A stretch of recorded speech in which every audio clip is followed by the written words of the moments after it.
of, like partner with sex toy companies to make merch. I love it. I go blind. Something told me it was over when I saw you and that girl talking. Something deep down in my soul said, cry, girl. I want to be a stripper. You want to be a stripper? I feel like I would kill it as a stripper. I feel you would. You're so sensual. No, I'm not kidding. I'm like, maybe that should be my side job. Like, for example, that song, Jet Ski. Oh, yeah. Wait, how do you know that? I realized that all the men that I've liked in the past were trauma responses, not types. So now I'm like... Hello, everyone, and thank you one more time for joining me in another episode of Dreams Come True. Today, we have a very special singer, songwriter, and a girl's girl. She is Sophia Galate. Hey. Yes. Hi, Sophia. Welcome. How are you doing today?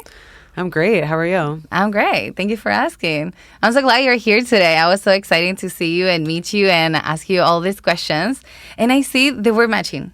We are. We're matching. We're wearing pink. Pink is my artist color. It's my favorite color. Love that for us. I know. Why is it? Because it's so beautiful and it's talented, so funny. I guess. Pink has been my favorite color since I was a young girl. My walls used to be pink, but when everyone, and I'm grateful that I feel like loving pink this much as an adult is weird to people, I guess. Really? So being an artist allows me to incorporate pink much more. Yeah, and also my friends, they think that my personality doesn't give the vibe of pink. No? No. I mean, pink is such a happy color. Life looks better in pink. Right. But and I agree with them. I was like, my personality isn't very pink.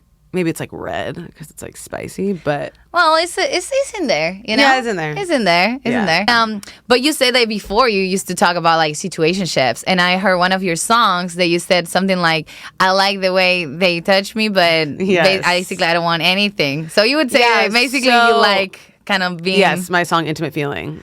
That is one of my most popular songs. So I wrote that song. I was in a physical. It's so funny. It's I have a lot of situationship songs. I feel like I was on the opposite end of that situationship than I've been in other situationships. I feel like a lot of the other situationship songs, I feel like I'm the one who's yearning to be with the person. Exactly. In this case, I actually didn't want to be with the person. So the guy that I was really just physically involved with, it wasn't that consistent. He actually didn't live in the same city as me. But we spent a weekend together, and I realized that a couple things about him. I did not enjoy spending time with him that wasn't physical because we just did not connect spiritually, emotionally, mentally. The things that would come out of his mouth were honestly so rude and so disrespectful. What? But he had this, something that I really own about myself is that I'm very comfortable with my sexuality, and I express myself there's a lot of sensuality in my songs. What is your zodiac sign? I'm a Leo. Oh, Leo. Okay, fire. Yes, exactly. And so a lot of people that listen to my music, they feel confident in their own skin by listening to it. So one thing about this guy is that he kind of shared that. He had this comfortability with his body that I had never experienced in a man before, and it made me really think. And I'm like, wow, it's interesting that we have this comfortability when it comes to physical intimacy, but I hate everything about this man. God. I kind of clocked it. I was like, well, that's wow, crazy. I want to be with, and it's so funny. I wrote the song 4 months after that experience, and I was just driving one time, and I was really pondering it, and I was like, wow, I really want to be with someone who has that level of comfortability with their body and open to things physically, that in the same way that I am, but with somebody that I actually like. So I kept fixating on this word intimate, and I was like, wow, you give me that intimate feeling, but we're not in our feelings. He kind of got in his feelings later, but I wasn't. I was like, wow, it's weird to share this. And so that's why the whole Did song... it last very long or no? No. It basically maybe I that saw weekend. That weekend I was like, I never want to talk to this man ever again. And because he was so But in awful. the other ones, you were more heartbroken, right? Yeah. So with this song, going back to Intimate Feeling, there's a really famous lyric that starts the second verse. It's Baby, I don't like you. I just like the things you do. 'Cause you're giving me ideas for when I find someone like you. And it's so funny because when I wrote that, I didn't know that it would pop off the way that it did. But that lyric like went viral a couple times on TikTok. Yeah. So when I have my shows, my OG day one fans like will always sing that part. And fans. Yeah. Wow. What does it feel to have fans? Girl, I have fans. No, that's what I'm saying. What does it feel? How does it feel? It feels awesome. I feel like, especially with that, and I think it's hard. I always like sometimes forget, especially since I haven't performed in a while. I'm like, where are my fans? But it feels nice, especially that was my first batch of music I ever released. So I felt really grateful that that's kind of how TikTok works. It's like you never know what's gonna happen. It's like I just posted that, trying to do different things to like, and I posted the TikTok that like really went crazy with that lyric was saying, when your sneaky link wants you to be his girlfriend, and I was like, baby, I don't like you. And so many women, it was cool. It was interesting because it brought out a lot of non-emotional women. So whereas like a lot of so funny, it's like I feel like I'm in my feelings so much more now about men, but in this particular case I had no feelings for this guy and he like kind of wanted more from me.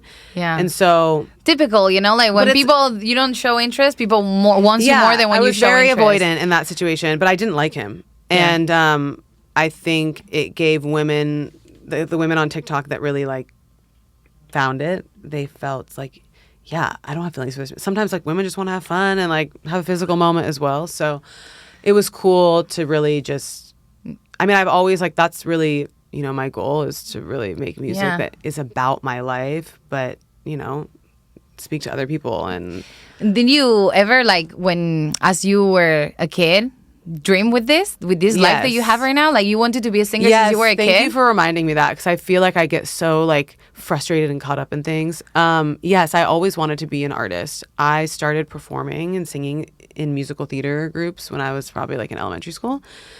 And then I kind of shifted into just doing choir as I got into like high school. And did you always have like that voice, or like you were growing up, like it my was voice changes? Is like so much better now, obviously. When I was in high school, when I watch videos of me in high school now, I'm like, oh, my voice wasn't great. But at the time, like we all like thought it was amazing. I was like the singer at my high school in my grade.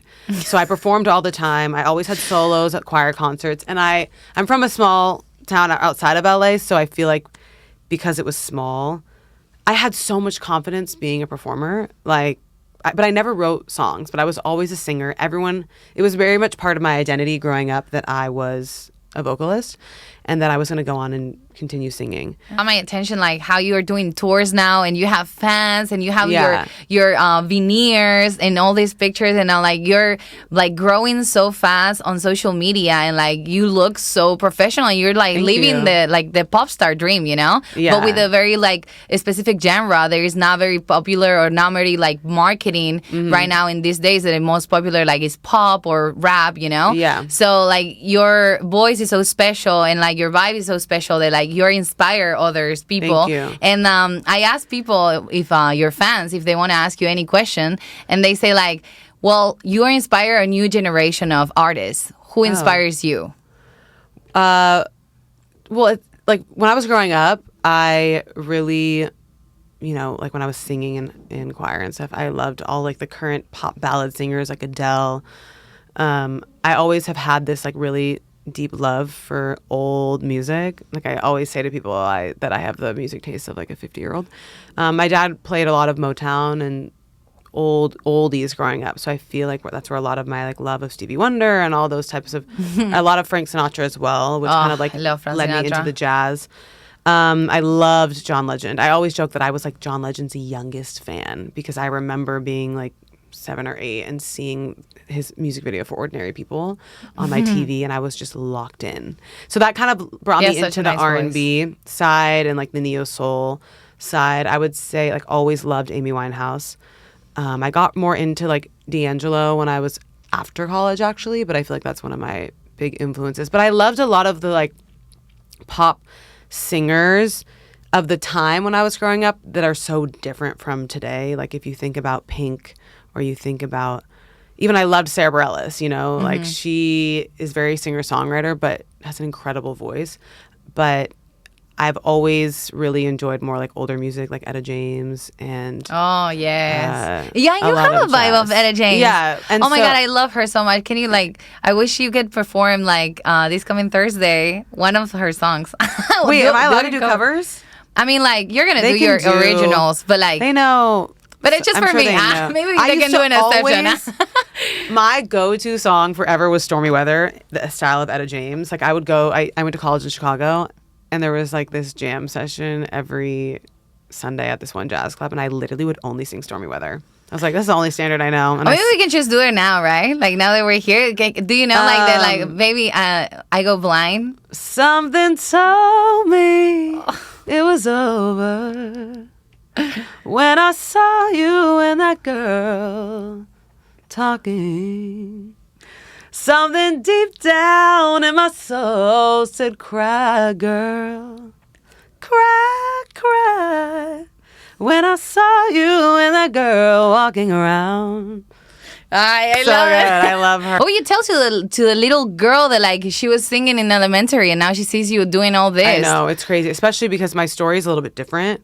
I always wanted to be an artist. I always envisioned that for myself. And then when I went to college in Chicago, and it was almost like once I moved to a big city, the reality of how difficult being an artist and being a singer is, came over me, and I got super, super fearful to pursue it. So even though I studied music in college, I really didn't participate in too much. And Chicago's a great town for music, especially at the time that I was there. I want to be a singer, and people are like, oh, good luck with that. You know, just but it's so funny. It's no one ever said that to me. It was almost my mom, my close friends that grew up with me all believed that I could be an artist or a singer. I developed my own lack of belief in myself. So that was something that I was, with me for a really long time. And so when I graduated college, music, I was like, oh, I'm not going to pursue it fully. So I minored in music. And, I didn't take music that seriously in college because I had convinced myself that I wasn't going to do it. But I was like, I'll just work in the music industry because I love music and I'll be close to artists, but I won't have to try as hard to be an artist, and maybe that'll be just as fulfilling. My first job out of college, I moved back to LA, worked at a concert touring agency called ICM that's now part of CAA. And that's a lot of places where young people start in the industry because it's boot camp. It's super brutal. They pay you very poorly. The hours, I was there 12 hours a day, booking tours and concerts. But it really you learn. I knew, I was I don't want to be an agent, but I know I'm going to learn all these incredible skills and just meet people in the industry. And at that point I had fully quit singing. I didn't even sing alone in my bedroom. Since I had moved back to LA, I would often run into people that I grew up with since I'm from here, and everyone that I ran into, oh my God, how are you? Are you still singing? Because that's what I did when I was younger, and everyone knew me as that, and I would be like, no.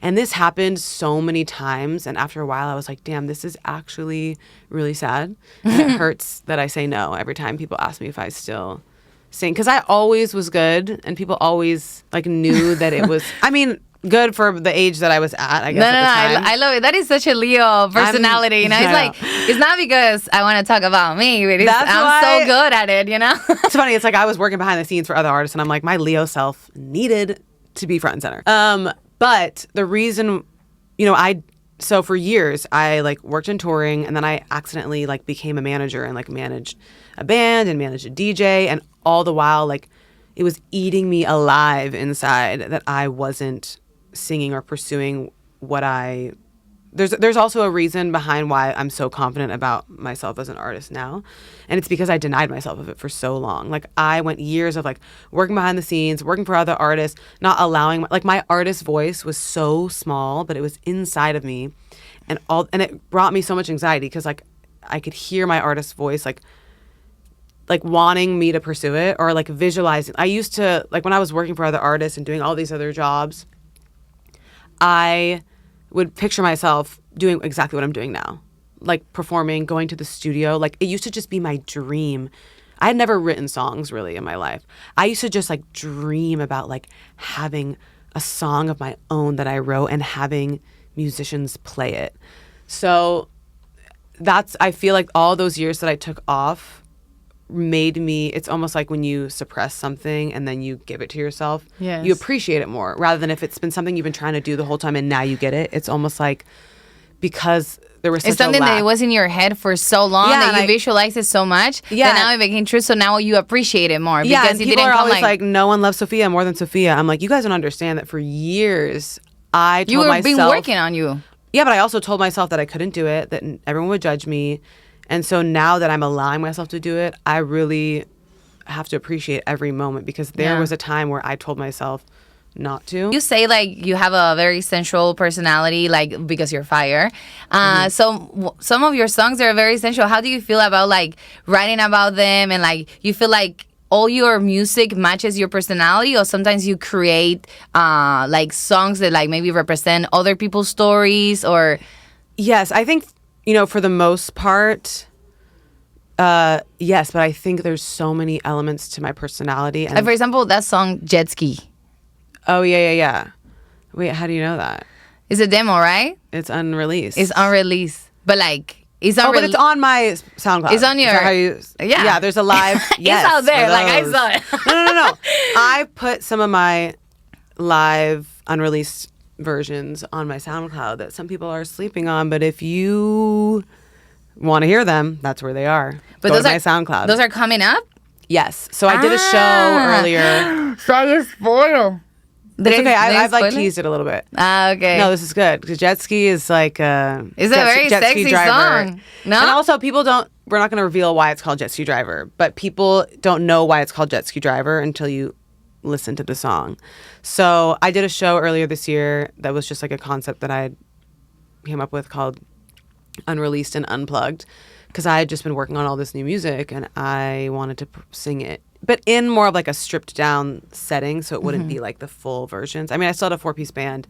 So I did a show and pretty much like 70% of the music that I sang was unreleased. And so I put some of the versions they on had like SoundCloud. the exclusive. So the people, it was like, there was maybe like 150 people there. So like they How heard many? it. Like 150. Wow, that's a lot. And it was at this beautiful venue called the Sunrose. It's kind of really intimate for that more like loungy jazz type of vibes. So I would say that's my most like explicit song. What I love about the sensuality in my music is that it's not vulgar.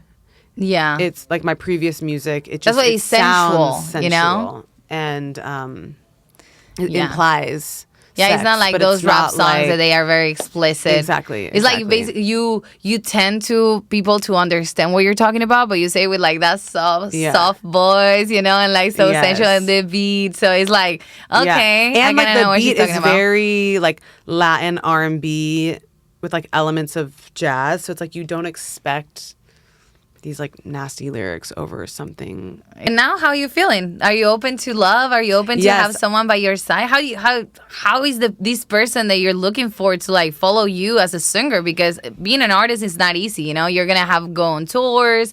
Maybe like you don't want a jealous guy.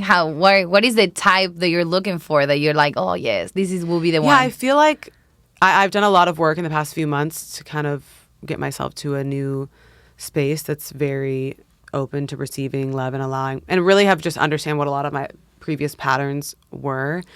And I mean, I feel like I live a great fun life and come meet me on tour or whatever, but I think what's really important to me is just someone who is like super communicative, also like emotionally engaging and respectful. I think it's really like just about respect. Should he be in the industry as well? I don't know about that yet. I've dated within the industry and it's been awful. I haven't dated a lot in the industry. Like I dated an artist and that was not the vibe. And then I've also dated outside of the industry and it was almost like I liked it, but it was almost like too far away from it that there's something about some men that just become like fans. They become your fan? Yeah, which is great. But it's almost like I have no idea. I don't know. I you want to admire someone.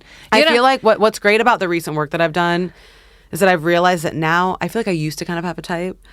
But now I don't because I realized. Now let's just go. I'm like, I realized that all the men that I've liked in the past were trauma responses. not types. So now I'm like, maybe I don't have a type. Maybe I'm like, I'm open to whatever because I'm healing. So that's what I think. If you're a good guy, very communicative, go and check out Sophia. Invite her on a date. Yeah, Come and see her this Thursday. Let's talk about Thursday. How do you feel about this opportunity that you have about like performing your own songs, original, in like this environmental jam with a lot of musicians? How do you feel about it? I'm really excited. I haven't performed in a while, so I'm doing one song that I'm releasing next month. So that'll be exciting. Oh, we're gonna have like a spoiler, an exclusive of one of your songs that you're releasing next month. Yes. All right. I'm gonna do a couple of songs that are out. I'm going to do the My Girl song that just released, and then I have another new song that's coming soon that is really one of my favorites on my upcoming project that I'm not going to mention when that's coming, but it's a really good song. It's super relatable. It's fun, and yeah. Nice. Now that you're like, you're a professional singer. You already have a lot of experience in this field. Yeah. Some of the singers that are just starting, they would like to know about like, how do you manage? How does it look like a busy day in your life, and how does it look like a slow day? It's hard to answer because I feel like I have so much going on right now, and I manage a lot of things on myself. I have a really small team, but because I was a manager, I know how to handle a lot, and it's hard for me to delegate. I prefer to be busy when it comes busy with gigs and shows and stuff like that. Right now, I feel I'm really busy with like admin stuff because I'm working on a project, and I'm planning a lot of like videos and creative stuff. But yeah, I feel like it's always busy. However, but I'm so used to being busy that when, like, let's say like 2 months ago, it was a little bit slower because I wasn't really my song wasn't out yet and all these things. And I felt like, shouldn't I be busier? But I was almost like, let me enjoy this calm before the storm. I also sometimes like on Saturday, I didn't do anything related to my music. I like walked down to the beach. That's good. And like laid in the sand. That's good too, because it's like it gives you the space to be creative and like build more things. You know, sometimes you need to rest your mind. Otherwise, like you just overwhelm and also one thing that I've been trying to release lately is I'm such an overthinker and an overplanner, which a lot of artists are, but really planning less. As a singer, what can you tell people how to manage like financially? Like, do you have like another jobs that you do, like management, or like nowadays you are fully singer? Did you save money to like have these months to create an album? What can you tell us? Well, I can say that being an artist is the most financially irresponsible choice to make. That's for sure. That's something that I worry about often. Luckily to create all this art, I'm releasing with a small indie label for this upcoming project that I'm not going to name when or what it is. But prior to me debuting as an artist, I worked for a long time, so I had a bunch of savings saved up. Sometimes I do side gigs here and there. Mm-hmm. Yeah, because I follow a girl on Instagram. She's from Argentina, where I'm from. Yes. And she lives in Canada, and she's also like releasing her music. She's more on like the urban music, and she's a stripper on the side, right? Which is funny. I want to be a stripper. You want to be a stripper? I feel like I would kill it as a stripper. I feel you would. You're so sensual. No, I'm not kidding. I'm like, maybe that should be my side job. Nobody would know. But does she like? I need to like go take some classes or something. Not really. No, they can know. No, they should play my songs at the strip club while I strip to them. Well, that's what this girl did. You know, like she's a stripper. But it's funny because she has a business a bachelor degree on economy. And she graduated from that, but she makes more money as a stripper, and then she used all that money to invest in her music career. And she's like, I pay for the music video, I pay for this, I pay for that. So like she gives us knowledge and the vision of what actually being an artist is, you know, because you've seen all that. Well, she also makes money now on social media, but she's been doing page. Yeah, I will send it. She's super funny. We should tell everyone out there. Yeah, I'm going to be a stripper.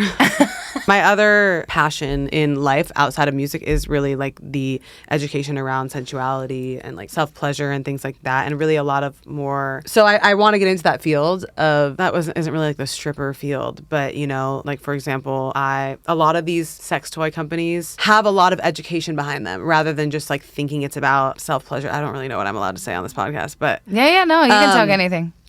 So, you know, feel like a lot of, and like I've mentioned in my songs or even on this podcast, a lot of my like sexual expression has helped me, like, just with my mental health, like feeling better about myself, feeling better about the way I look, feeling better about my body and all these things. And I feel like I just want to be in the more like psychology side of that, or like the sexual wellness space, because I think, you know, it's like you can go to the gym, you can get your mind right. There's all these other aspects of it. So yes, that's something that I'm hoping to get into and kind of, you know, like partner with sex toy companies to make merch. I love it. I love it. I think it matches the energy of sensuality of like your music, you know? Yeah. So like at the end of the day, it's like you are the brand of you. Yeah. You are your product. You are like the one that sells everything that you're going to do. So like why not expand it, right? Yeah. So like, you know, if you're looking... We're doing a lot of promotions with Sophia today. You need we any advice. I'm your girl. Yeah. Well, thank you so much for making it to the end of the video. I was Camila. I'm the host, and you can follow me on Instagram. My name is Camila Rul. If you don't do it yet, I don't know what you're doing with your life. And she was Sophia Galate. So please, she's going to tell you everything that she's going to be on and how you can reach her. My name is Sophia Galate everywhere on socials. SOPHIA GALATE. I just released some new music, a song called My Girls, and there's so much more coming soon. So get it together. All right. Well, thank you so much, and see you in the next episode. Bye-bye.